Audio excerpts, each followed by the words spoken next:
Sometimes the truth is stranger than fiction, and today we're going to look at 3 stories that demonstrate that. But before we get into today's stories, if you're a fan of the strange, dark, and mysterious delivered in story format, then you've come to the right place because that's all we do, and we upload 3 or 4 times every week. So if that's of interest to you, please offer to teach the like button how to drive in your car, and then on the day of their first lesson, show up in your 18-speed transmission semi-tractor trailer truck. Also, please subscribe to our channel and turn on all notifications so you don't miss any of our weekly uploads. All right, let's get into today's stories.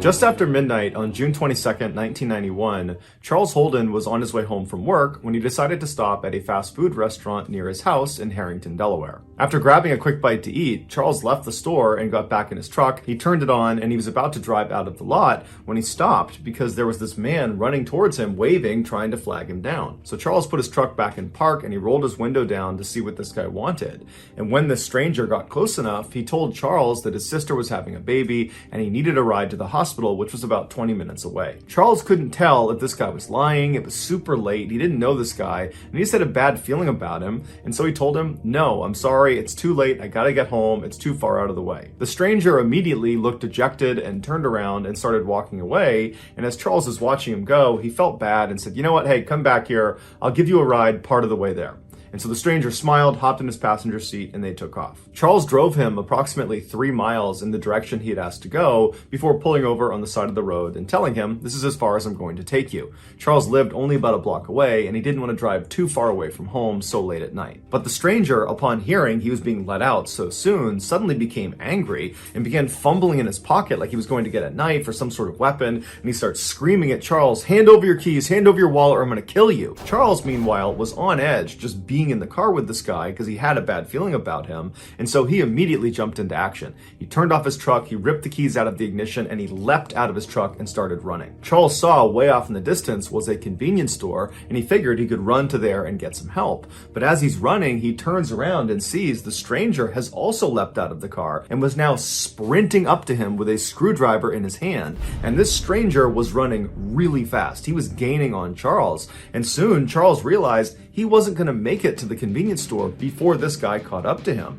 And so at some point, Charles just stops, he turns around and he puts his hands up and he says, okay, I'll give you a ride wherever you want to go, and then you can have my keys, my wallet, you can have anything you want. And so the stranger runs right up to Charles and he stops and he smiles because he's very pleased with this result. And he pokes him with the screwdriver and kind of gestures for him to go back to the truck. So Charles walks back to the truck with the stranger right behind him with the screwdriver periodically poking him in the back. They finally get to the vehicle and the stranger tells Charles to get in the car and then wait. But as soon as Charles sat down, he fired up his truck and sped off before the stranger could hop in the passenger side door. And so Charles is flying away from this guy. He looks in his rear view mirror and he can see the guy is chasing after him with a screwdriver held over his head, but he sees the stranger at some point just stops, turns around, and walks away. Charles was totally relieved that he had escaped this horrible encounter, and he was thinking about calling the police, but ultimately decided he wouldn't because it was his decision to allow some stranger to get in his car in the middle of the night. And so Charles kind of blamed himself for the whole ordeal. What Charles was concerned about, though, was where he had ditched the stranger was not far from his house, and he was worried if he just turned around and drove right back to his house that this guy could recognize the truck and then follow him to his house, and then who knows what could happen.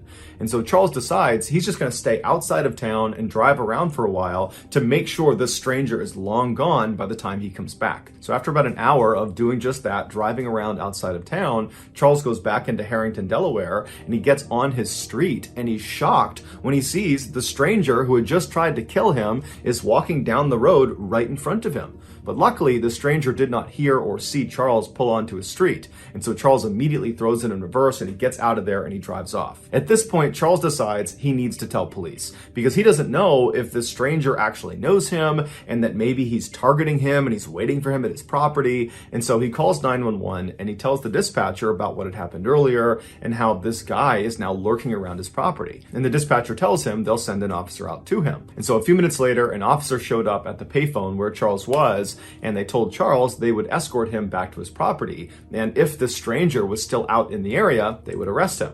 And so the two of them made their way back to Charles's property. They get there, the stranger's long gone, and then Charles goes into his house. There's no sign of a break-in. There's no sign that anyone was near his property. And so Charles thanks the officer. He feels totally relieved. But before the officer leaves, he asks him if he wouldn't mind doing a quick sweep of his mother's property. She lived right behind Charles on the other side of some bushes. He told the officer her name was Dorothy. She was 70 years old and she lived alone. And he just wanted to make sure nothing happened to her. So the officer said, no problem, I'll go check in on her. So the officer leaves Charles and goes across his backyard through those bushes into Dorothy's backyard. And right away, he can see the back window on the back door has been smashed and the door itself is slightly ajar. And so the officer draws their pistol and they go up and they enter the house and they look inside. They're yelling for Dorothy, but there's no answer. It's totally dark in the house. It's totally silent. And so after searching the first floor and finding nothing, they make their way up the flight of stairs and they find blood at the top of the landing. And they follow this trail of blood and it brings them into one of the bedrooms where a woman is sprawled out on a bed. It was Dorothy. She had been stabbed to death. It would turn out after Charles had ditched the stranger and sped off without him, the stranger, whose name was Gilbert Cannon, began looking for a place to sleep. And the house he ultimately selected just happened to be Charles's mother's house. After Gilbert broke in through her back door, he saw Dorothy coming down the steps to confront him. And because he was worried she'd be able to identify him, he attacked her with a screwdriver. Gilbert would later tell police that the attack on Charles was completely random. He was just at this fast food restaurant. He saw Charles get into his truck and he thought to himself, if I can get in that guy's truck, I bet I can rob him. And then after this failed robbery, when Gilbert is out looking for a place to sleep and he breaks into this house and this woman comes down the stairs that he attacks and kills, he has no idea that this woman, Dorothy, is Charles's mother. The entire night was one big horrible coincidence. Gilbert would plead guilty to the murder and would be sentenced to life in prison without the possibility of parole. In 1949, 15-year-old problem child Ken Rex McElroy dropped out of school and moved to a tiny farming town called Skidmore, Missouri. There, he began his life of crime, which consisted primarily of theft. At night, he would drive his truck onto Skidmore residents' property, and he would steal their livestock, alcohol, grain, food, antiques, anything he could get his hands on and that he could sell, he would take. And if the owners ever caught him in the act, he would just raise his rifle at them and tell them to go back inside and never report it to the police or he would kill them. And because Rex was this big 270-pound monster of a man who was known for having a bad temper and for being really aggressive, people generally just did what he asked and his crimes went totally unreported.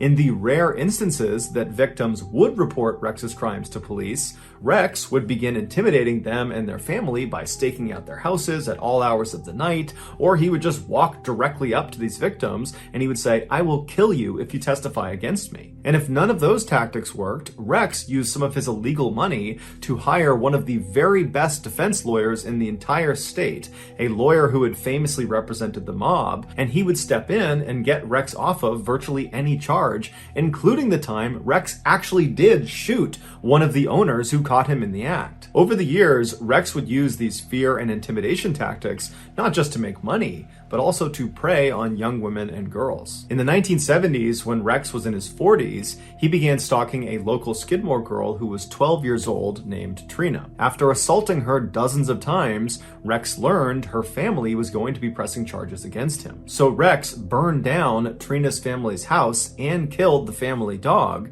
and then threatened to kill the entire family unless they signed paperwork that would legally marry their daughter Trina to Rex. This would protect him legally in case they pressed any charges against him. After the family finally relented and signed off on the marriage, Trina was forced to come live with Rex at his house, and within 2 years, she became pregnant. After the birth of her child, she took her baby and tried to run away from Rex, and she ran back to her family's new house, and she was hiding there, but Rex tracked her down. He took her and their baby back, and then Rex proceeded to burn her family's house down again, and again killed their new family dog. By the end of the 1970s, Rex wasn't only just the most hated person in Skidmore, he was the most destructive person. He had hurt so so many people in town, but it seemed like no one could do anything about it. It was like he was untouchable. Then a single piece of candy changed everything. In 1980, one of Rex's children was at a local grocery store in Skidmore when they were caught stealing a piece of candy. When the shopkeeper asked the child to put the candy back, they refused,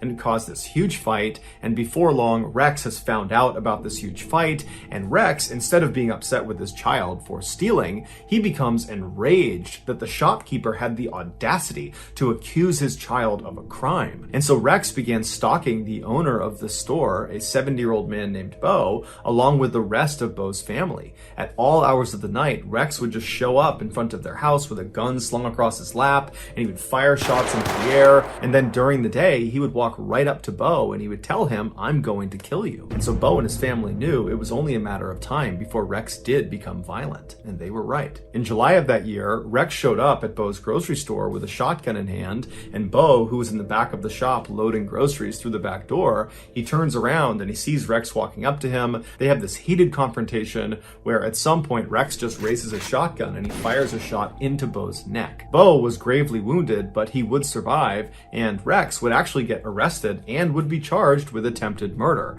And it seemed like, for once, maybe Rex was actually going to get what was coming to him, but he didn't. The attempted murder charge was lowered to just assault, and he was given 2 years in prison, but he would only serve 1 day in jail before being released on bond. And as soon as he was out on bond, he went right to his house and he got his rifle that had a bayonet attached at the end of it, and he went right to the tavern in the middle of Skidmore, and he began telling anybody who would listen that he planned to finish the job, i.e. he was going to kill Bo, and he described in very graphic detail how he planned to do it, which involved this rifle and this bayonet. Patrons that were at the tavern that saw Rex and heard these claims, they were scared for Bo, and so they left the tavern and they told city leaders about these threats. And so city leaders at this point, they've had enough of Rex, and they decide they're going to host this secret meeting that will not include Rex the following morning.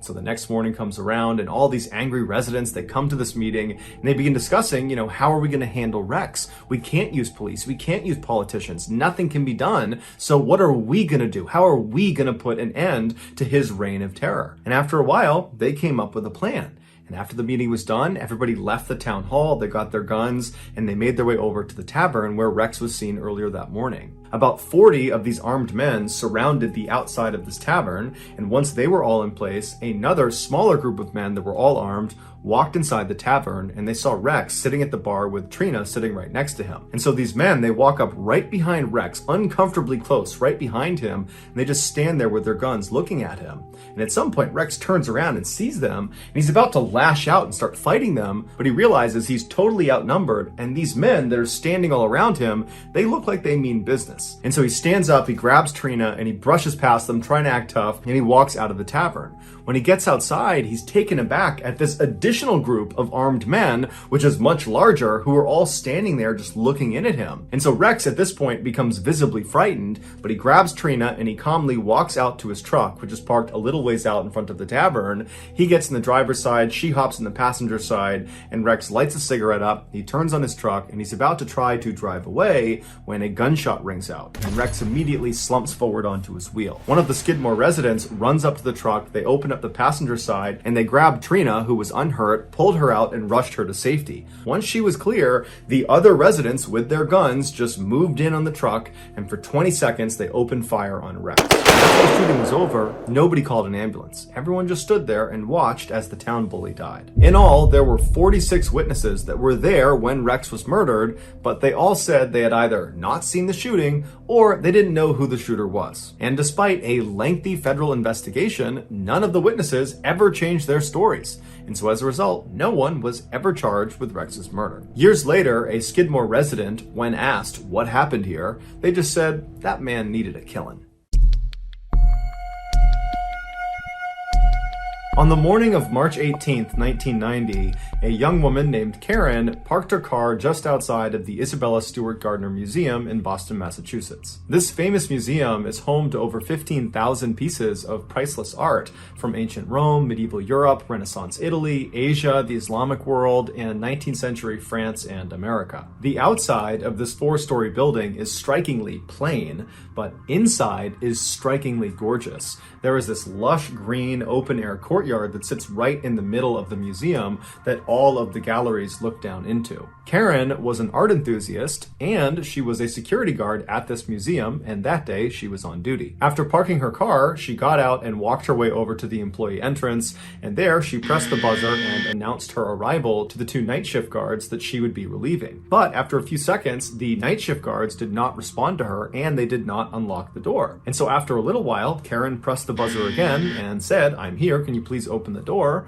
But again, the guards that were on duty did not respond back to her, and the door did not open. This was highly unusual, so Karen left the door, found a payphone, and called the chief of security for the museum, who lived out in town, and told him she couldn't get in the building. And so about 10 minutes later, the chief of security shows up, and he takes Karen, and he walks her around to the other side of the building. He leads her up an outdoor flight of stairs to another entrance to the museum. He pulls out a big ring of keys, he finds the right one, and he opens the door. The entrance they were going through placed them in this dark hallway that stretched out straight in front of them, and then at the very end of the hallway on the right was this very brightly lit room that the door was wide open to, and that was the security office where the guards were supposed to be. And so Karen and the chief, they begin walking down this hallway expecting to get to the end of it and look inside this room and see these guards and get an explanation for why they didn't buzz Karen in the first place. But when they reach the end of the hallway and they look in this office, there's nobody inside of there. And now that they were up close, they could see the door leading into the security office had been smashed open. In fact, the doorknob to this door had been smashed off and was laying on the ground. And then next to it, right in front of them, was this metal crowbar. And then above them, the one camera that would have seen whatever had happened in the hallway, it had been turned around and was facing the wall. So Karen and the chief, they know they've stumbled on something that's probably really bad. They don't know what it is. They don't know if there's still people inside the museum. They don't know where the guards are. So the chief just grabs the crowbar for protection, and he and Karen run into the office and they call police. Although they didn't know it yet, Karen and the chief had just discovered one of the most famous crimes in history. The night before, 23-year-old security guard Rick Abath trudged his way down the walkway towards the employee entrance of the museum. He and another young man named Randy were scheduled to work the overnight shift that night. Rick hated his job at the museum because it was incredibly boring, but Rick didn't really have many other employment opportunities to choose from. He was a guy that had dropped out of music school and spent most of his time smoking marijuana, drinking beer, and playing in his friend's rock band. And so he just kept this job that he hated. Once Rick got inside the museum, he walked over to the office where he found his partner that night, Randy, was already sitting behind the desk. After chatting with him for a few minutes, Rick said he would do the first set of security rounds, and so he grabbed a walkie-talkie and a flashlight and he headed out to the exhibit halls. Almost immediately, a fire alarm went off. Rick went to the area where it was going off and he investigated and did not see a fire, and so he just turned the alarm off. The building was very old, and it wasn't uncommon for their electronics to fail or glitch. And so after this, Rick didn't think much of it. He continued doing his security rounds, and after about 30 more minutes of that, he made his way back down to the security office where he traded places with Randy. Rick took the seat behind the desk, and Randy took the walkie-talkie and flashlight and headed out into the exhibits. About 30 minutes later, while Randy was still doing his security rounds, Rick had his head down on the desk when he heard the sound of the buzzer coming from one of the outside doors. He lifted his head up and he looked at the screen that was connected to the camera, looking down at whoever was outside at this door, and he saw there were two police officers standing right outside the door. And so he reached over and he pressed the intercom button and he said, "Hey, can I help you?" And the officers said they were there responding to a disturbance call. Can they come inside? Now, Rick didn't know what this was about. He assumed it must have to do with maybe the fire alarm that had gone off earlier, or maybe somebody outside had seen someone trying to break in and they had called it in. But either way, he felt like it was important enough that he should let them in, even though it was against protocol to allow anyone into the museum after hours, including police. And so the two officers, they come through the doors and they wind up in the hallway right outside of the security office. And there's a window into the security office, so both the officers and Rick can see each other. And the officers immediately say to Rick, hey, are you working alone tonight? And Rick says, no, my partner is out doing security rounds. He'll be back soon. And so the officers just kind of nod their heads and they're looking around the room for a second. And one of them, as he glances at Rick again, he does kind of a double take and he goes, wait a minute. I think I know you. There's a warrant out for your arrest. You need to come out here and show me your ID. And so Rick is caught completely off guard, but he just kind of instinctively does what he's told because it's a police officer.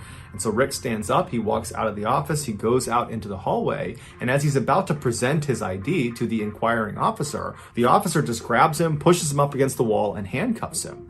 And so before Rick can say anything, Randy, his partner, comes back from doing his security rounds. He walks into the hall and has no idea what's going on. The other officer, the one that had not handcuffed Rick, grabs Randy and does the same thing, presses him up against the wall and handcuffs him.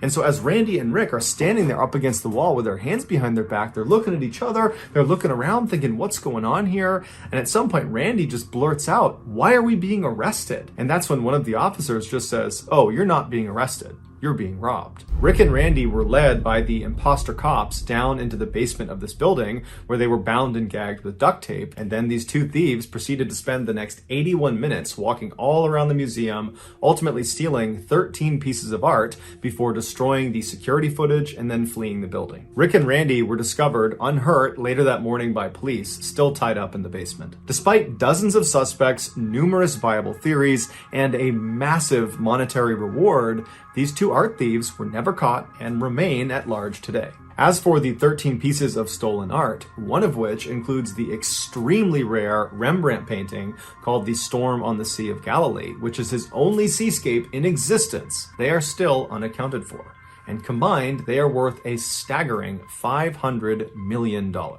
So that's going to do it, guys. If you found the secret in today's episode, let us know in the comments section what it is and where you found it, so give us the timestamp. And if you're the first to do that, we'll pin you at the top of the comments section. If you got something out of today's episode and you haven't done this already, please offer to teach the like button how to drive in your car. And then on the day of their first lesson, show up in an 18-speed transmission semi-tractor trailer truck.